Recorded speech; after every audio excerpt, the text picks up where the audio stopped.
IPL টি-20 8 রানের জন্য প্রথম শ্রেণী লিস্ট এ এবং স্বীকৃত টি-20 মিলিয়ে সেঞ্চুরির মিস করেছেন বিরাট কোহলি। তবে বৃহস্পতিবার তার বিস্ফোরক ব্যাটিংয়ে রয়্যাল চ্যালেঞ্জার বেঙ্গালুরু 60 রানে পাঞ্জাব কিংসকে হারিয়ে আইপিএলে টিকে আছে।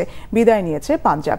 ধর্মশালায় এদিন টস হেরে ব্যাটিং পায় বেঙ্গালুরু। আইপিএলে সর্বাধিক 8টি সেঞ্চুরির মালিক কোহলি দলের অধিনায়ক ফাফ ডুপ্লেসিসকে নিয়ে ইনিংস ওপেন করেন। 0 ও 10 রানে দুইবার জীবন পাওয়ার পর 32 বলে 50 করেন ভারতের সাবেক অধিনায়ক। 4-5টি ছক্কা 2টি। 21 বলে 50 পাওয়া রজত পাতিদার 55 করে আউট হলে বিস্ফোরক ব্যাটিংয়ে মনোনিবেশ করেন কোহলি, কিন্তু পরের 15 বলে আরও 2টি 4 ও 4টি ছক্কা মেরে 92 রানে আউট হন। এতে প্রথম শ্রেণী লিস্ট এতে স্বীকৃত টি-20 মিলিয়ে সেঞ্চুরির অপেক্ষা বাড়ল তার। চতুর্থ উইকেটে কোহলির সঙ্গী ক্যামেরন গ্রিন 27 বলে 46 করলে 20 ওভারে 7 উইকেটে 241 রানের বিশাল সংগ্রহ পায় গত 3 ম্যাচে জয় পাওয়া বেঙ্গালুরু। রান তাড়ায় পাঞ্জাব নিয়মিত বিরতিতে উইকেট হারিয়ে 17 ওভারে 181-তে অল আউট হয়। রিলি রুশো 27 বলে 61 করেন। মোহাম্মদ সিরিজ 43 রানে 3 উইকেট নেন।